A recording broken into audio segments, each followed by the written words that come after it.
চাঁদপুরে আকস্মিক সফরে গিয়ে হাইমচর উপজেলা স্বাস্থ্য কমপ্লেক্সের অব্যবস্থাপনা দেখে ক্ষোভ প্রকাশ করেছেন স্বাস্থ্যমন্ত্রী সরদার মোহাম্মদ ইশরাকত হোসেন। একই সঙ্গে চাঁদপুরের সিভিল সার্জন ডক্টর নূরে আলম দিনকে দায়িত্ব অবহেলার কারণে স্ট্যান্ড রিলিজ করার নির্দেশনা দেন তিনি। সকালে স্বাস্থ্যমন্ত্রী আকস্মিকভাবে হাইমচর উপজেলার স্বাস্থ্য কমপ্লেক্স পরিদর্শনে যান। এ সময় হাসপাতালে বিভিন্ন অব্যবস্থাপনা ও স্বাস্থ্যসেবার চিত্র সরেজমিনে দেখেন তিনি। পরিদর্শনকালে হাসপাতালের ব্যবস্থাপনায় অসন্তোষ প্রকাশ করে সংশ্লিষ্টদের প্রয়োজনীয় নির্দেশনা দেন স্বাস্থ্যমন্ত্রী সরদার মোহাম্মদ ইশরাকত হোসেন।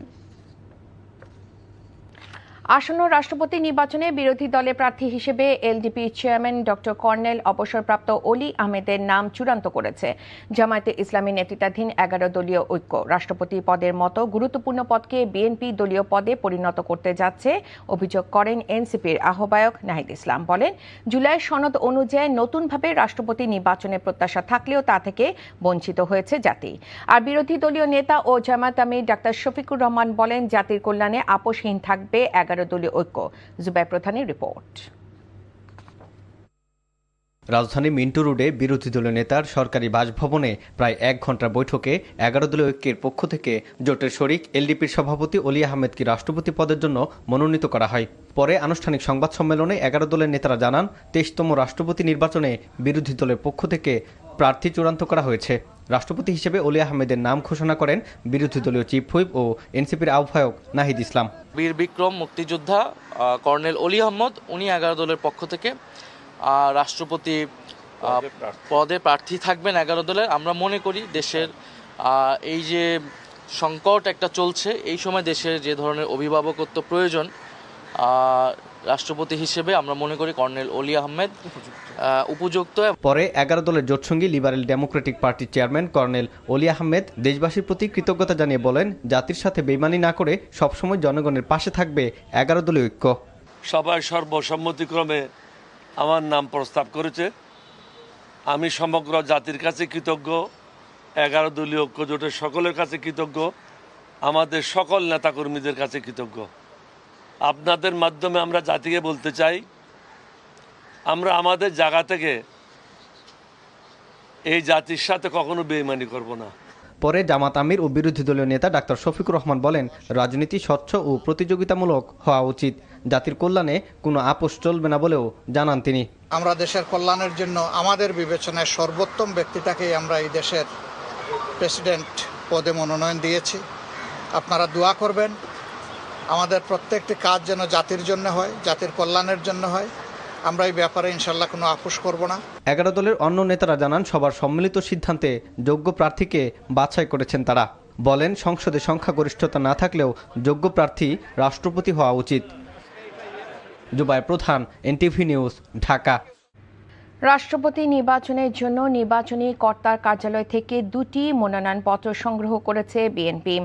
সকালে নির্বাচন ভবনে গিয়ে এ মনোনয়ন সংগ্রহ করেন জাতীয় সংসদের চিফ হুইপ নুরুল ইসলাম মনি ও রুহুল কবির রিজভী। সিইসি এএমএম নাসির উদ্দিন রাষ্ট্রপতি নির্বাচনে নির্বাচনী কর্তার দায়িত্ব পালন করছেন। প্রধান নির্বাচন কমিশনারের একান্ত সচিব আশরাফুল আলম জানান, সকাল 11টায় বিএনপির পক্ষ থেকে 2টি মনোনয়নপত্র সংগ্রহ করা হয়েছে। এ সময় সিইসি ও ইসি সচিব আক্তার আহমেদ উপস্থিত ছিলেন। 20 আগস্ট রাষ্ট্রপতি নির্বাচন হবে। ঘোষিত তফসিল অনুযায়ী 13 আগস্ট সিইসি কার্যালয়ে মনোনয়নপত্র জমা, 16 আগস্ট বাছাই ও 18 আগস্ট প্রার্থিতা প্রত্যাহারের সময় রয়েছে। বিরোধী দলগুলো শেখ হাসিনার ভাষায় কথা বলতে শুরু করেছে মন্তব্য করে বিএনপির মহাসচিব ও স্থানীয় সরকার মন্ত্রী মির্জা ফখরুল ইসলাম আলমগীর সকলকে গণতন্ত্রের ভাষায় কথা বলার আহ্বান জানিয়েছেন। তিনি বলেন, জনগণ বিএনপিকে ম্যান্ডেট দিয়েছে দেশ পরিচালনার জন্য। সরকার গঠনের মাত্র 5 মাস হয়েছে। এরই মধ্যে বিরোধী দল রাস্তায় নেমে যা বলছে তা সঠিক নয় বলে মনে করেন মির্জা ফখরুল। দুপুরে রংপুর জেলা শিল্পকলা একাডেমি মিলনায়তনে যুক্তরাষ্ট্রভিত্তিক লাভ শেয়ার বিডি নামের একটি প্রতিষ্ঠানের পক্ষ থেকে রংপুরের 25 জন নিম্ন আয়ের মানুষকে 25টি চা ঘর প্রদান অনুষ্ঠানে এসব কথা বলেন তিনি। আমাদের একটা বিরোধী দল আছে, এই বিরোধী দল দুর্ভাগ্যক্রমে তারা আবার সে আগের মতোই ভূমিকা পালন করতে শুরু করেছে এবং হাসিনা যে ভাষায় কথা বলতো এরা ওই ভাষায় কথা বলতো।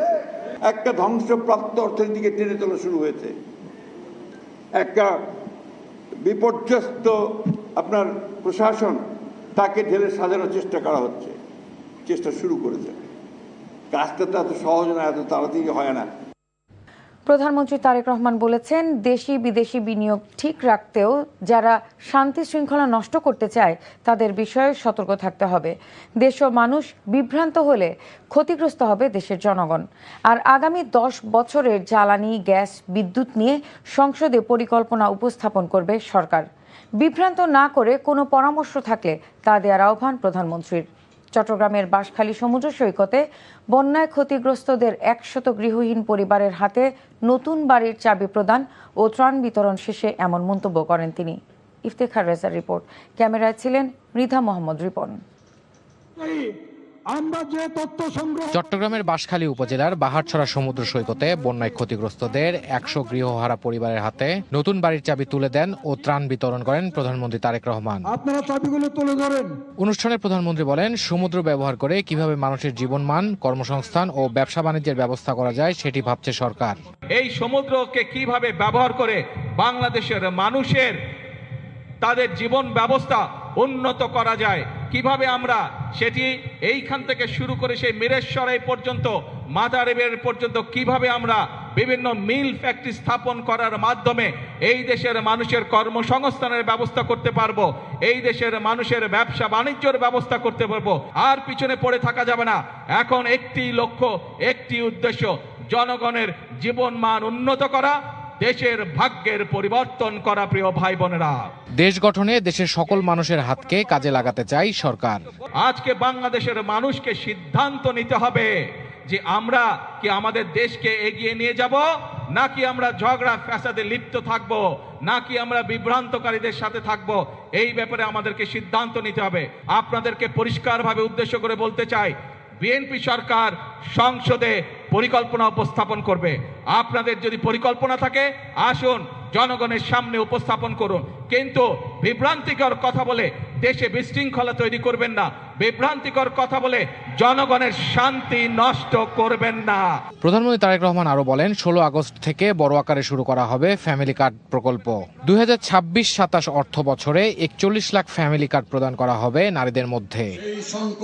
প্রধানমন্ত্রী তারেক রহমানের আজকের সফর বার্তা দেয়, বিএনপি সরকার একই সাথে সমৃদ্ধশালী বাংলাদেশ এবং উপকূলের মানুষের জীবনমানের উন্নয়ন ও রাজনৈতিক, সামাজিক ও ধর্মীয় সৌহার্দ্যের মধ্য দিয়ে 24-এর গণ অভ্যুত্থান পরবর্তী বাংলাদেশকে এগিয়ে নিয়ে যেতে সবাইকে সাথে নিয়ে কাজ করবে।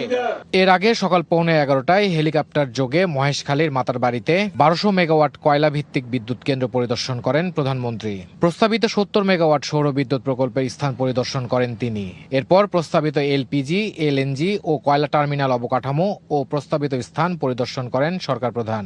মাতারবাড়ি কয়লা ভিত্তিক বিদ্যুৎ কেন্দ্র প্রকল্প নিয়ে এদিন প্রধানমন্ত্রীর কাছে বিস্তারিত তুলে ধরা হয়। পরিদর্শনকালে প্রধানমন্ত্রী দেশের বিদ্যুৎ ও জ্বালানি নিরাপত্তা নিশ্চিত করতে বিদ্যমান অবকাঠামোর সর্বোচ্চ ও দক্ষ ব্যবহার, প্রকল্প পরিচালনায় স্বচ্ছতা ও জবাবদিহি, নিয়মিত রক্ষণাবেক্ষণ এবং দীর্ঘমেয়াদী সমন্বিত জ্বালানি পরিকল্পনার উপর গুরুত্ব আরোপ করেন।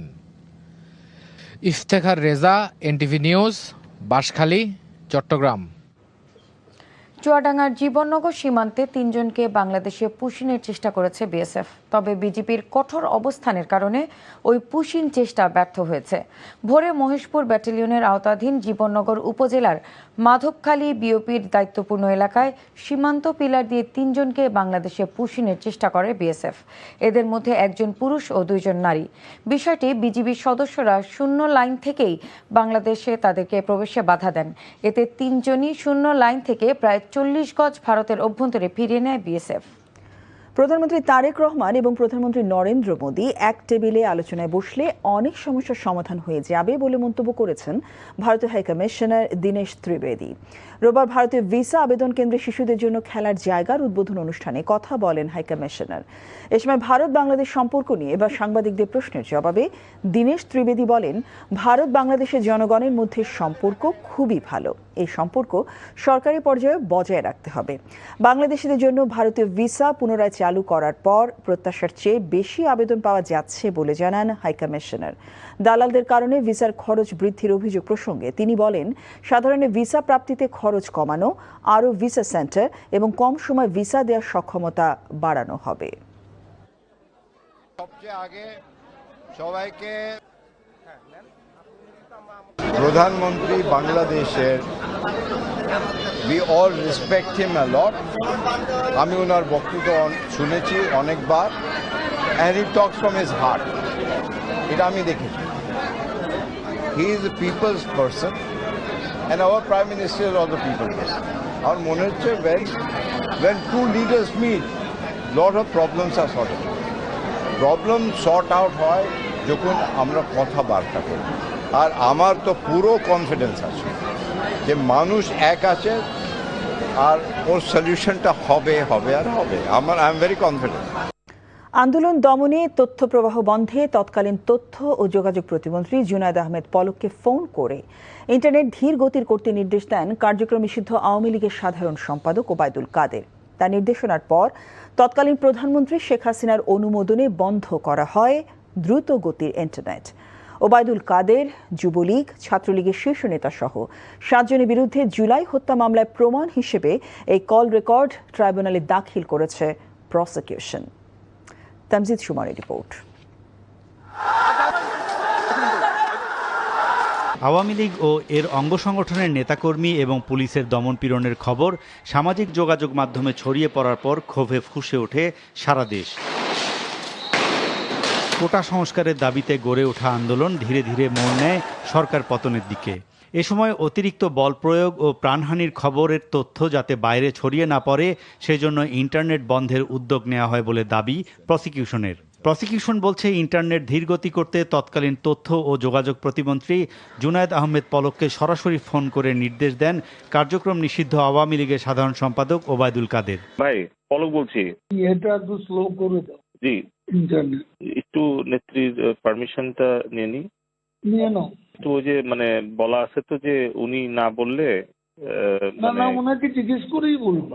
আচ্ছা ঠিক আছে। জি প্রসিকিউশনের দাবি ওবায়দুল কাদেরের নির্দেশনার পর তৎকালীন প্রধানমন্ত্রী শেখ হাসিনার অনুমোদন নিয়ে বন্ধ করা হয় 4G ও 3G ইন্টারনেট। সিআইডি এটি ব্যাট বক্স নামে একটা ফরেনসিক ল্যাবরেটরি টেস্ট তারা করেছে, যেটা পৃথিবীর 90টির মতো দেশে এই ধরনের টেস্ট করা হয়। আমরা দেখেছি যে এই কথোপকথন সত্য এবং এই কথোপকথন দিয়ে প্রমাণিত হয় যে জুলাই গণঅভ্যুত্থান চলাকালে ওয়াইড স্প্রেড অ্যান্ড সিস্টেম্যাটিক ওয়েতে এই বাংলাদেশের অভ্যন্তরে গণঅভ্যুত্থান চলাকালে নিরীহ নিরস্ত্র ছাত্র জনতার উপর হত্যাযজ্ঞ চালিয়ে মানবতা বিরোধী অপরাধ সংগঠন করেছে। ইতোমধ্যে এই মামলার তথ্য প্রমাণ হিসেবে এই কল রেকর্ড ট্রাইব্যুনালে দাখিল করেছে prosecution. Tamjid Suman, NTV news, Dhaka. ইতালির রোমে 40 ঘন্টা আটকে থাকার পর দেশে ফিরেছে কানাডা থেকে আসা বাংলাদেশ বিমানের ফ্লাইটটি। দীর্ঘ সময় ধরে যান্ত্রিক ত্রুটির কথা না জানানো, বাংলাদেশি পাসপোর্টধারীদের জন্য হোটেলের ব্যবস্থা না করা সহ বিমানের সার্বিক ব্যবস্থাপনা নিয়ে ক্ষোভ জানিয়েছেন প্রবাসী বাংলাদেশিরা। এভিয়েশন বিশেষজ্ঞরা বলছেন, কারিগরি ত্রুটি মেরামতে স্থানীয় কোনো কোম্পানি থেকে সমাধান নিলে এত ভোগান্তি হতো না। নিয়ামুল আজিজ সাদেকের রিপোর্ট। দীর্ঘ 40 ঘন্টা ভোগান্তি শেষে রোববার দুপুরে ঢাকায় অবতরণ করে কানাডা থেকে আসা বাংলাদেশ বিমানের 306 ফ্লাইটটি। হযরত শাহজালাল আন্তর্জাতিক বিমানবন্দরে নেমে বিমানের ব্যবস্থাপনা নিয়ে ক্ষোভ জানায় যাত্রীরা। ওখানে খুব বাজে অবস্থা ছিল, বয়স্ক লোক, শিশু এরা অসুস্থ হয়ে গেছে। তাদের খাওয়া হিসাবে শুধুমাত্র পিজার যে ক্র্যাস্ট, মানে নট পিজার ক্র্যাস্টটা শুধু প্রোভাইড করা হয়েছে, আর একটা বোতল করে পানি, ছোট বোতল করে।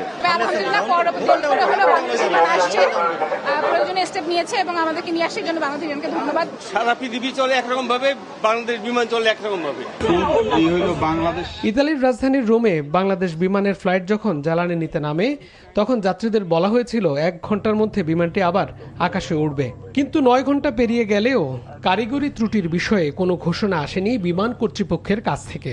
গ্রাউন্ড অথরিটি থেকে কোনো রেজুলেশন এখন পর্যন্ত পাইনি যে আমাদেরকে নিয়ে কি করবে বা কিভাবে হচ্ছে তারা আমাদেরকে সাপোর্টটা দিবে।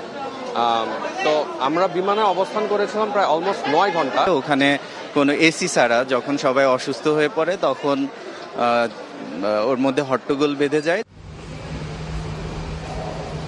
বেসামরিক বিমান চলাচল কর্তৃপক্ষের সাবেক চেয়ারম্যান মফিদুর রহমান বলেন, সঠিক ব্যবস্থাপনা না থাকায় যাত্রীরা ভোগান্তিতে পড়েন। আমাদের সাথে টেকনিশিয়ানের নেওয়ার যে খরচ, আর ওইখানে যদি আমরা কোনো মেইনটেনেন্স এজেন্সি থাকে তাদের কাছ থেকে যদি আমরা সার্ভিসটা নেই, ওটা খরচ যদি কম হয় তাহলে ওটা নিতে পারত। তিনি বলেন, ইতালিতে বাংলাদেশি পাসপোর্টধারীদের ঢুকতে না দেওয়ার বিষয়টি দেশটির নিজস্ব আইন মেনে হয়েছে। Niamul Aziz Sadek, NTV news, Dhaka. চিত্রনায়ক সালমান শাহর মৃত্যুর ঘটনায় পরিকল্পিতভাবে হত্যা করার অভিযোগে করা মামলায় গ্রেফতার খলনায়ক আশরাফুল হক ডনকে কারাগারে পাঠানোর আদেশ দিয়েছেন আদালত। ঢাকা মেট্রোপলিটন ম্যাজিস্ট্রেট জুয়েল রানার আদালতে আদেশ দেন। এর আগে সকালে ঢাকা শাহজালাল আন্তর্জাতিক বিমানবন্দর থেকে ডনকে গ্রেফতার করা হয়। এরপর বিকেলে তাকে আদালতে আনা হয়। সিআইডির পক্ষ থেকে আসামিকে কারাগারে আটক রাখার আবেদন করেন পরিদর্শক আরিফুর রহমান। আবেদনে বলা হয়, ডনকে বিমানবন্দর থেকে ভোর 5টায় আটক করে ইমিগ্রেশন পুলিশ। দীর্ঘদিন তিনি এই মামলায় পলাতক ছিলেন। 1996 সালের 6 সেপ্টেম্বর রাজধানী ইস্কাটনের নিজ বাসায় মারা যান সালমান শাহ। তাকে পরিকল্পিতভাবে হত্যা করা হয়েছে বলে বরাবরই দাবি করে এসেছেন একসময়ের জনপ্রিয় এ নায়কের পরিবার।